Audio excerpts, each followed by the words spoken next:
Oh, campaign promise. He's tackling student debt. He really is. Despite the Supreme Court ruling against him, despite Republicans fighting him every step of the way, Joe Biden has relieved at least $100 billion, if not more, in student loan debt. And that is a record he can run on. More on that a little later on in the show. But first, this is the mop-up for November 29th, 2023. I'm David Feldman. Thank you for finding me.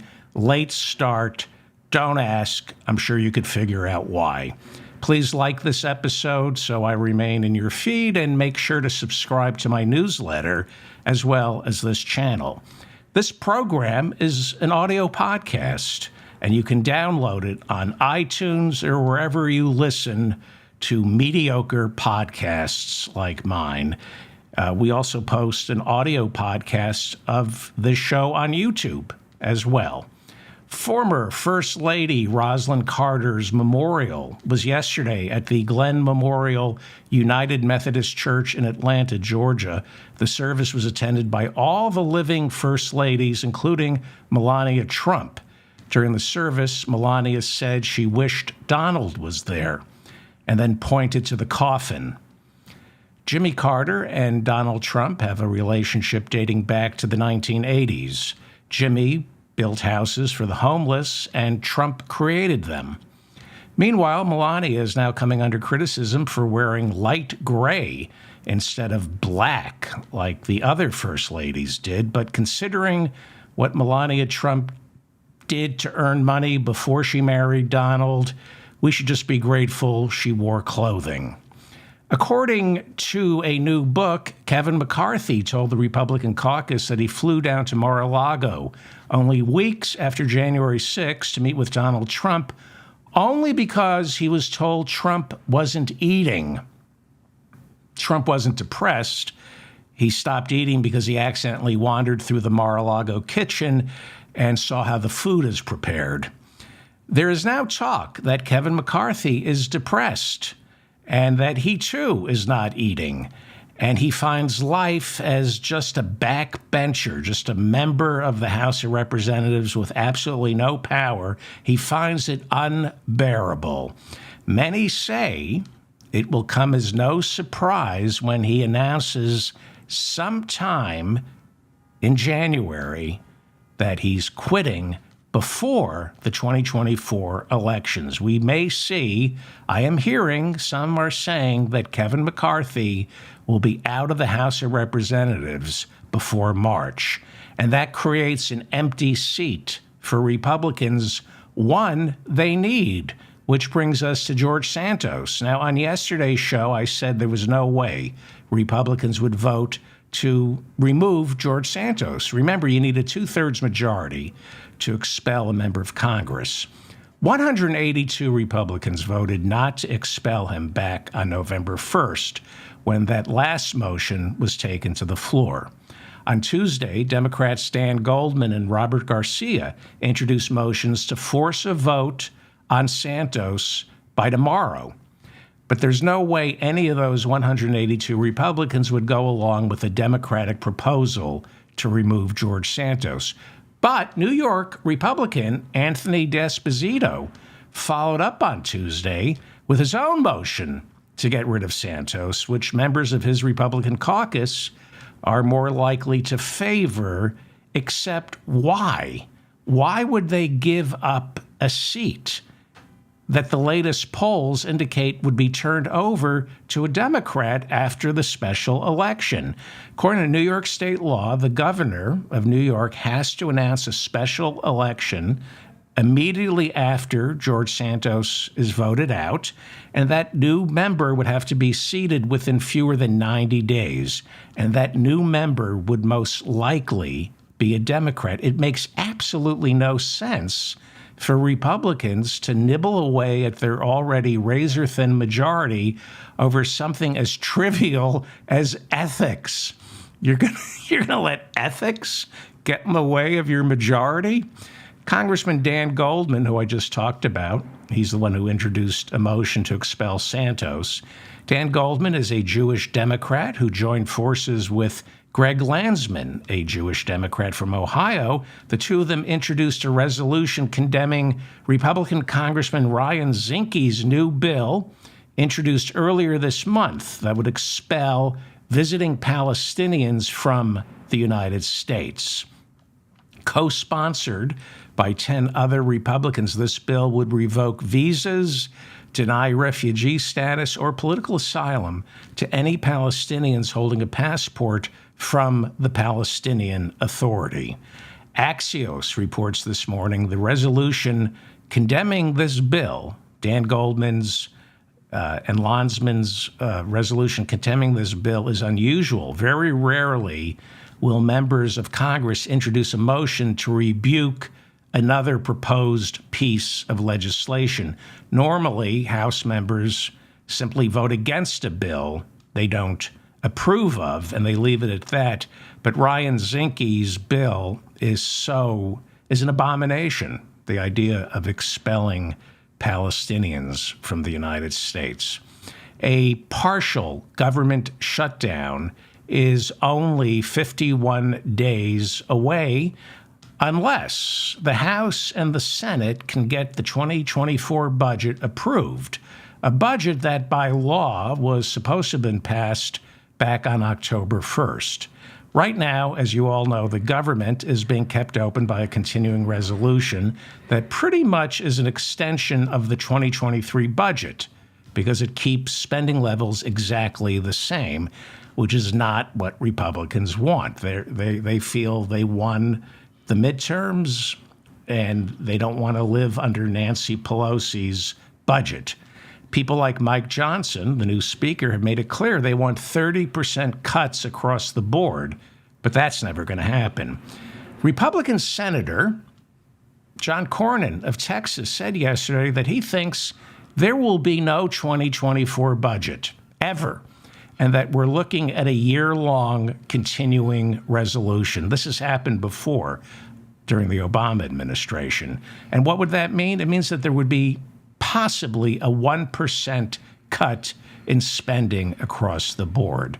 Why is that? Well, there was that deal Joe Biden struck with then Speaker Kevin McCarthy back in June to avoid a government shutdown by raising the debt ceiling. Do you remember the debt ceiling crisis back in June? If you remember, the government was running out of cash, and Congress had to agree to raise the debt ceiling in order for Janet Yellen, our Treasury Secretary, to borrow more money. One of the provisions of the deal that Biden and the Democrats agreed to is if there's no budget for 2024 by January 1st of 2024, an automatic 1% across the board spending cut would then take effect. Now, there is some debate as to when exactly that 1% cut would be triggered. Democrats are now saying the cuts wouldn't go into effect until April 30th. Republicans like Chip Roy of Texas say no, January 1st, 1% across the board cuts. Now, one of the reasons we may not get a budget passed is because back in June, when Biden and McCarthy negotiated that debt ceiling agreement, both parties agreed to cap discretionary funding for 2024 at roughly $1.6 trillion. But there was some wiggle room. And right now, both the Democrats and the Republicans haven't figured out just how much wiggle room there actually is. So both sides first have to settle on what the top line is. Will it be 1.6 trillion? 1.5, 1.7, until Republicans and Democrats can agree on how much they're willing to spend in total, there's no way they can pass meaningful appropriations bills for the 2024 budget because they have no idea how much they have to spend. So it's looking like Senator John Cornyn may be right, that we may end up not having a 2024 budget, just a year-long continuing resolution, and of course, government shutdowns. 7 appropriations bills have cleared the House. but they have yet to clear the Senate.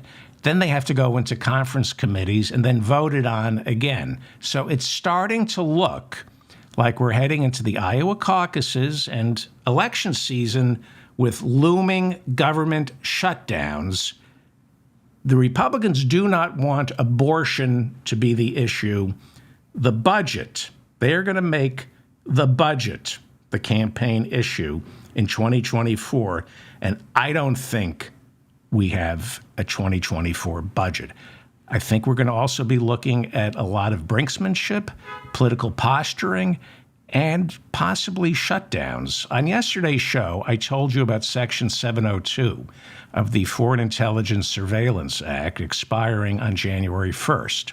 Section 702 was passed immediately after September 11th, so that the FBI and other intelligence agencies could, without a warrant, intercept phone calls, emails, and spy on foreign nationals who travel to America, who travel back and forth from their home countries to America. For example, Mohammed Atta, he was a foreign national. He visited the United States, and the thinking is that if the FBI had the legal tools back then to tap his phone, read his emails, they could have stopped him from flying a plane into the World Trade Center. But the ACLU, as well as libertarians like Senator Rand Paul, see Section 702 as government overreach. They say it has been used to spy on American citizens. President Biden, as well as current and former intelligence chiefs, are urging Congress to renew 702 before it expires on January 1st. Senator Mark Warner is the chairman of the Intelligence Committee in the Senate. He introduced a bipartisan bill Tuesday that would revise 702, but still allow our government to spy on foreign nationals without a warrant. And if those foreign nationals are talking to American citizens, that means the government is spying on American citizens without a warrant. Warner's bill would prevent the FBI from going through the surveillance material in order to find evidence of ordinary American citizens committing ordinary crimes, but the ACLU says this doesn't go far enough. So that's Senator Warner's bill in the Senate. Meanwhile, Punchbowl reports that the odious chairman of the House Judiciary Committee, the disgusting Jim Jordan, he, too, is no fan of Section 702, and he is marking up a separate bill that would revise 702 with more protections for citizens. But there's no way that bill will ever move out of the House and up to the Senate before January 1st, when 702 expires. So, like our budget, we're expecting a temporary extension of Section 702, a temporary extension. That would most likely fly through both houses of Congress and get signed by President Biden before the new year. But the question is, how long would this extension last? And would it be extended as is, or will there be minor changes? As I've always said, fascism has its charms. You just have one guy making all the decisions. James Comer of Kentucky, the chairman of the House Oversight Committee, one of the three committees investigating a potential impeachment of Joe Biden, he said that Hunter Biden will have to testify behind closed doors. Hunter Biden, the president's son, has been subpoenaed to appear before the committee on December 13th and said he would obey the subpoena but wants to testify publicly so that Americans won't have to rely on leaks or Republicans to find out what he actually said. Hunter's attorney, Abby Lowell, in a letter to the committee, said Chairman Comer intentionally leaked information from previous witnesses who testified about Hunter Biden. He wrote to the chairman, quote, "We have seen you use closed-door sessions to manipulate, even distort the facts and misinform the public. We therefore propose opening the door."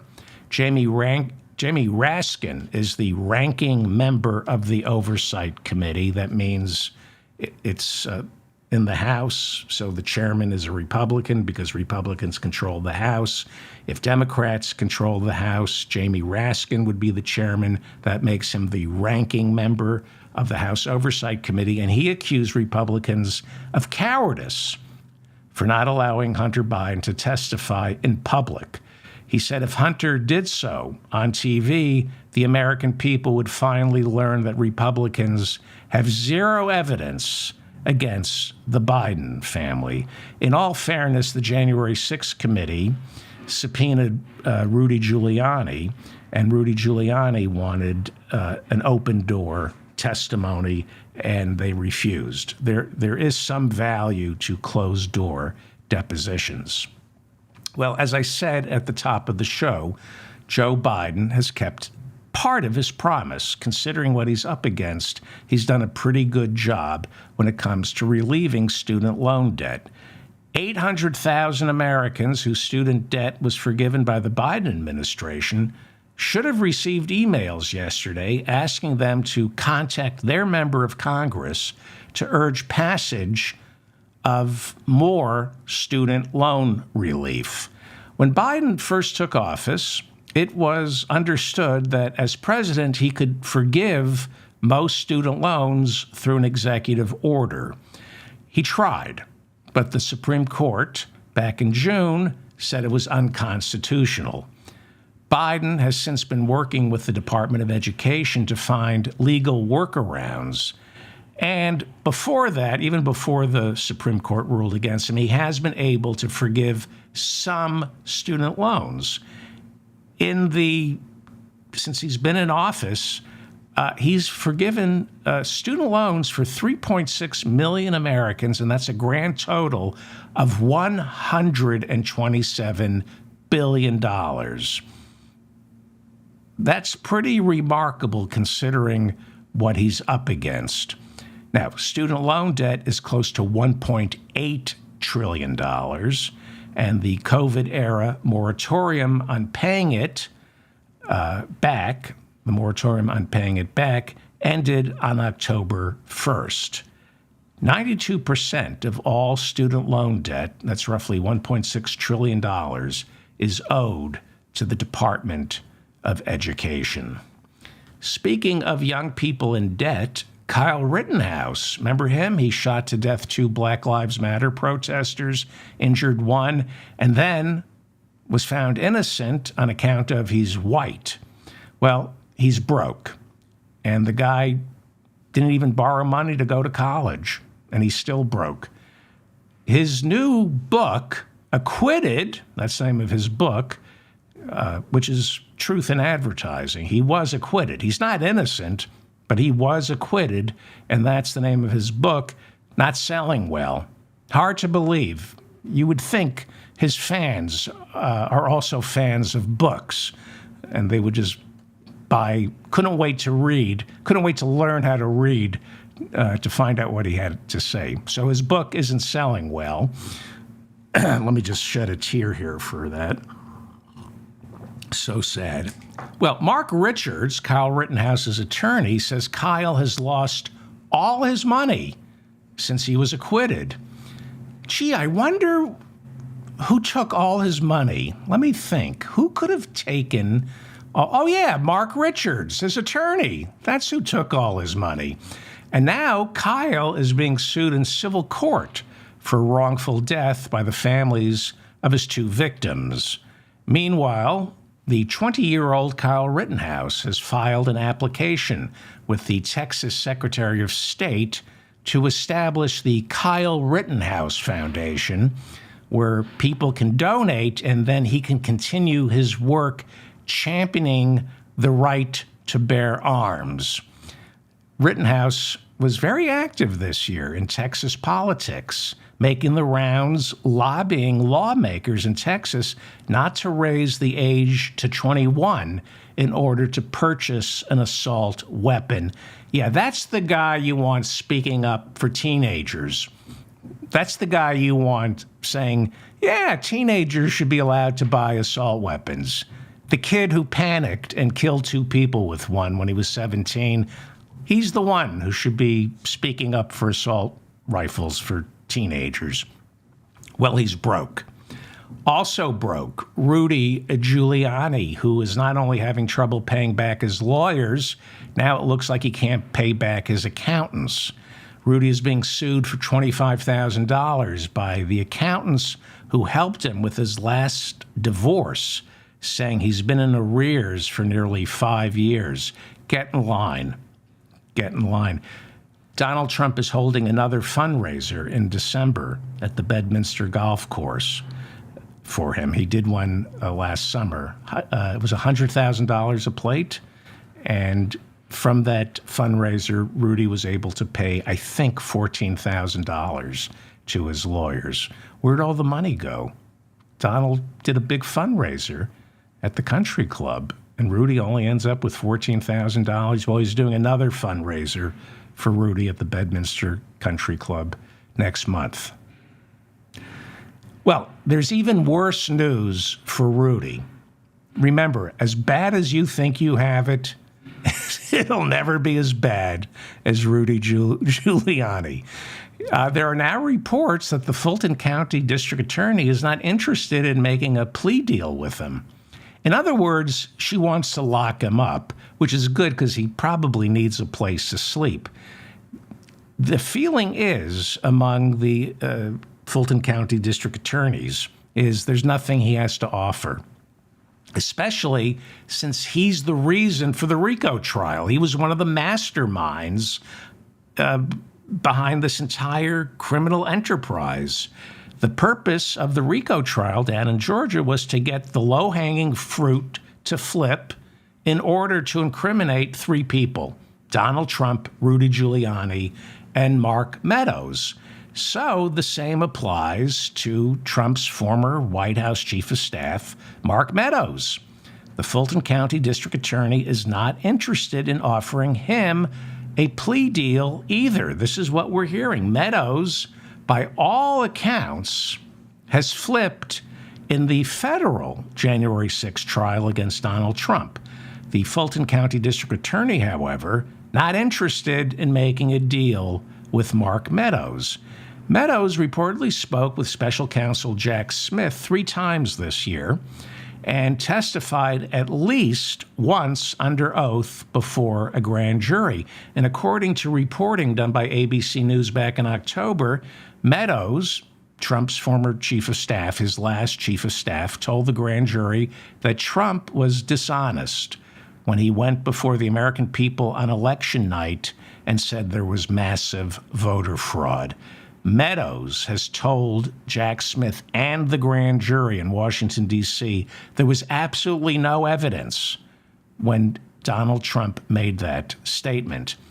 He said Trump invented it. Meadows also reportedly testified that in the lead up to January 6, he never once came across a single shred of evidence suggesting voter fraud, and he told Donald Trump that repeatedly.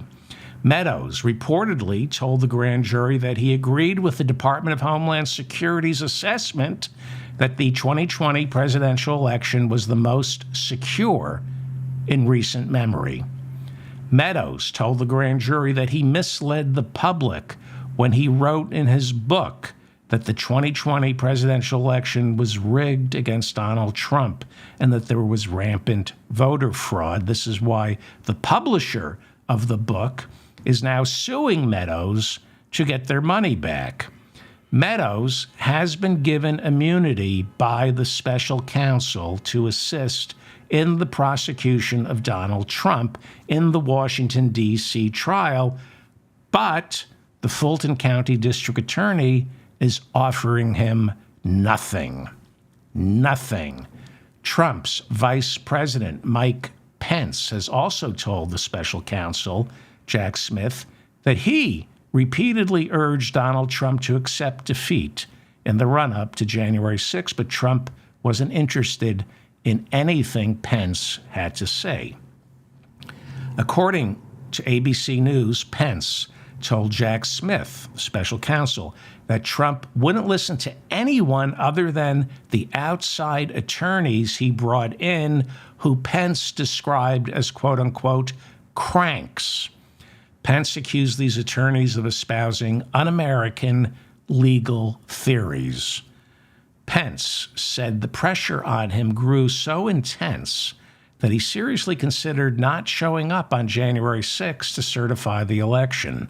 Pence told the special counsel he considered Trump a friend, and out of loyalty, he couldn't bring himself to be the individual who certified the election for Joe Biden. He said he agreed to show up only after his son, a Marine, reminded him that he swore an oath to uphold the Constitution. Rupert Murdoch is no longer running News Corp or Fox News, but he was deposed yesterday, and he's being deposed today in voting machine company Smartmatic's $2.7 billion defamation lawsuit. Like the Dominion voting machine lawsuit settled earlier this year for close to $750 million, Fox News is being sued for reporting that Smartmatic voting machines were used to throw the 2020 presidential election in Joe Biden's favor. During his testimony in the Dominion case earlier this year, Rupert Murdoch said he thought the 2020 election was fair, saw no evidence of fraud, and was concerned about Fox News's coverage of the voter fraud claims. Rudy Giuliani and Sidney Powell, two of Trump's attorneys, who made repeated appearances on Fox News charging voter fraud, are also being sued by Smartmatic. Is there anybody not suing Rudy Giuliani? New Hampshire Governor Chris Sununu said he will endorse a Republican candidate for president sometime before the New Hampshire primary. He says it's down to three people: Nikki Haley, Chris Christie, or Ron DeSantis. When asked about Vivek Ramaswamy, Sununu called him a joke and then added he will not be endorsing Donald Trump. Governor Sununu said even though Trump is leading in the polls in New Hampshire, it's not inconceivable that Trump could end up losing the New Hampshire primary. He said that New Hampshire law, we talked about this, New Hampshire law allows voters who are independents, who are not registered Democrats, not registered Republicans, you're allowed to vote in the Republican primary if you're not registered as a Democrat. Excuse me. He said that means he's expecting at least 100,000 unregistered Republicans to vote in the New Hampshire primary, and he says it's unlikely any of them will be voting for Trump. He said the polls are of likely Republican voters. They don't include the 100,000 unregistered Republicans who might tilt the election away from Donald Trump. Sununu is not a fan of Donald Trump. He said he isn't voting for Trump in the primary, but he said if Trump is nominated, then he will vote for him. He will vote for Trump over Joe Biden. Americans for Prosperity Action, it's a super PAC funded by billionaire Charles Koch's political machine. They've come out in favor of Nikki Haley. The endorsement from Charles Koch is expected to bring in millions and millions of dark money to the Nikki Haley campaign. And that's bad news for Ron DeSantis. He was expecting Koch to get behind him. He received a considerable amount of money from Koch in his 2022 reelection bid for governor of Florida. While Nikki Haley performs poorly against Trump in the primaries, most polling shows her defeating Joe Biden in the general election by a much larger margin than Trump or DeSantis. Of course, those polls mean nothing, but it does influence, those polls influence who people like Charles Koch give their money to, because Haley beat, like in Michigan, in the key states, Haley beats Biden by as much as like 9-10 points. That's who you're going to give your money to if you're a Republican pig. Right now, the Democrats control the Senate while the Republicans control the House. It is now believed that, short of a red wave, and if you look at the polling, it suggests that, I hate to say this, Nikki Haley, these mean nothing, but she could bring about a red wave. But short of a red wave, Democrats have a pretty good chance of taking the House back. That's because more and more Americans are turned off by the internal squabbling of the Republican caucus. And more importantly, thanks to court-ordered redistricting, a lot of congressional maps are being redrawn in a way that favor the Democrats. But what about the Senate? Joe Manchin, the Democratic senator from West Virginia, announced he's not running for re-election, and that means his seat will most definitely turn red. It will be won by the current Republican governor of West Virginia, Jim Justice, who is running for that seat.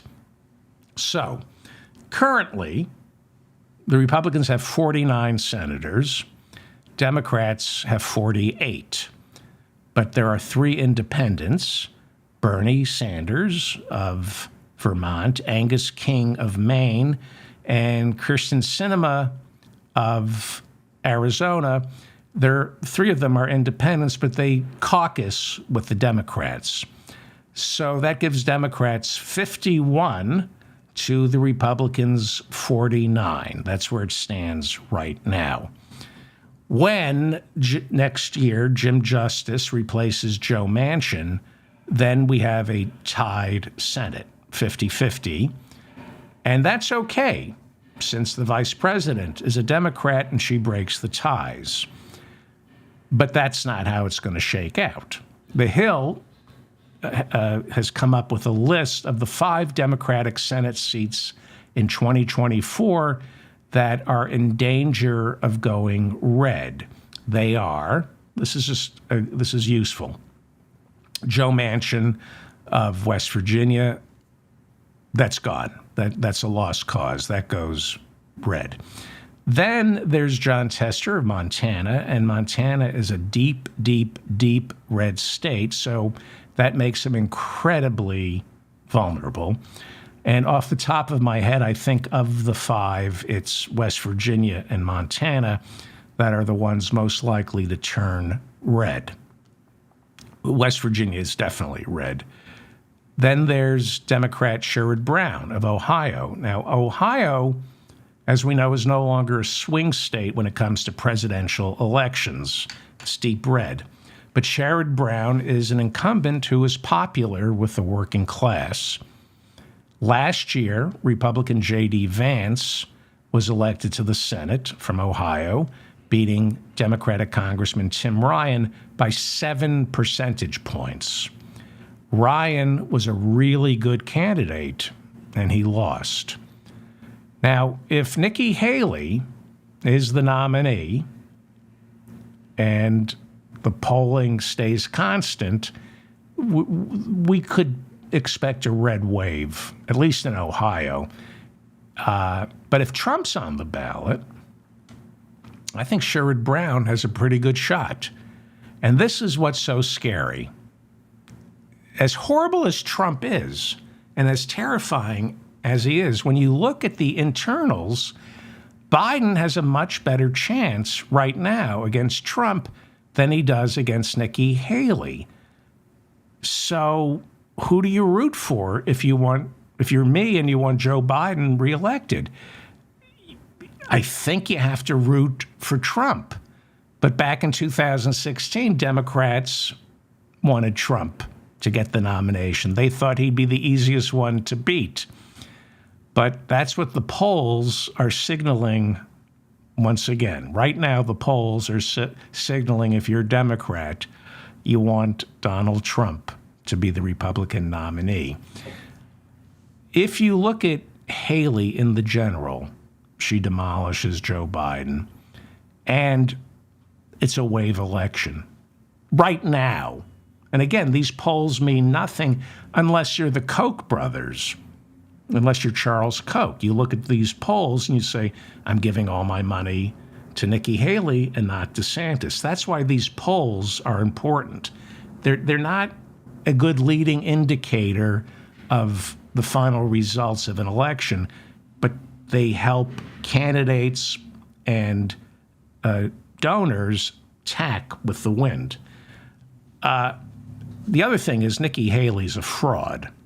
And right now she hasn't been scrutinized by the American people or the press. But then again, Trump, George W. Bush, and especially Ronald Reagan were frauds. And then there's Bob Casey of Pennsylvania. Again, unless it's a red wave, I'm not sure how Biden or Casey loses Pennsylvania. I just don't see Republicans winning in Pennsylvania. Last year, 2 Democrats, John Fetterman, got elected to the Senate, and Josh Shapiro was elected governor. 2 solid wins, Democrats. So I think it still looks good for the Democrats in Pennsylvania. And I also think it looks good for the Democrats in Arizona. You've got Kyrsten Sinema of Arizona. She was a Democrat. Then this year she became an independent. And now we're not even certain she's running for re-election, especially since her donations have dried up. And she's running 3rd in the latest polls behind election denier Kari Lake. Remember her? She ran for governor on the platform of election fraud. Vote for me. I believe in election fraud. She lost. She comes in 2nd. And then Congressman Ruben Gallego, the Democrat, comes in 1st. And Gallego is bringing in a lot of money. A lot. Hard to see Ruben Gallego losing to Kari Lake. So those are the 5 seats to keep an eye on as we head into the 2024 election cycle. Tomorrow I'll go over the possible pickups. Could Ted Cruz, for example, lose in Texas? You know, Beto O'Rourke, it was much closer in 2008. I think Beto only lost by 200,000 votes in Texas. Ted Cruz may be vulnerable. Pope Francis has had enough with Cardinal Raymond Burke, a conservative American cardinal who has been highly critical of the pontiff, highly critical because the pontiff has embraced the LGBTQ community and immigrants. There are reports now that Cardinal Burke was evicted by the Pope from his Vatican City apartment and stripped of his salary. Boy, the Pope is a tough landlord. Remind me not to rent an apartment from the Pope. Burke is the 2nd conservative to be disciplined by the Pope this month. The Bishop of Tyler, Texas, Joseph Strickland, was ordered removed after the Pope accused him of mismanaging his diocese. Strickland, like Burke, has been highly critical of Pope Francis's liberal policies. Cardinal Burke criticized the Pope's efforts to encourage divorced couples to join the church. He's also critical of the Pope's more recent overtures to the LGBTQ plus community. Cardinal Burke, is a huge supporter of Donald Trump, as well as several other European political leaders who oppose open borders. In 2004, Cardinal Burke famously denied communion to then presidential candidate John Kerry because of his views on abortion. Cardinal Burke, has also alienated the Pope by his flamboyant dress. I'm not making this up. Vatican officials, according to the New York Times, ordered Cardinal Burke to tone it down when he began showing up wearing long, flowing robes, velvet gloves, and extravagant, showy, jeweled ornaments. Hey, first rule of show business, never dress better than your boss. Never outshine the boss. So that's 2 conservative Republicans essentially the Republicans who Pope Francis has disciplined. There is a problem, according to the Pope, with Catholics who vote Republican. The Pope has said that. Last August, during a visit to Portugal, the Pope warned that too many Catholics in the United States were becoming reactionary in both their politics and how they view the Catholic Church. The Pope called reactionary politics backward. Well, they are. That is, by definition, what reactionary is. He said it shows, if you're reactionary, it shows that you're unwilling to evolve. He said these Republican Catholics are stuck in their ideologies, and added that the real fruit to be found in the church is through forward thinking and welcoming change. Welcoming change. Well, we tried something new because of technical difficulties. Either a much later start or a much earlier one. Let me know what you think in the comments sections. This is an interesting time to do the show. I'm used to doing it at midnight, 3 a.m, whatever. I'm David Feldman, reminding you to stay strong and protect the weak. Please like this episode so I remain in your feed. Please subscribe to my newsletter, subscribe to my channel, share this episode with your friends. Thank you all. I'm going to go watch Sam Seder. Thank you to everybody in the chat room. Going to go watch The Majority Report.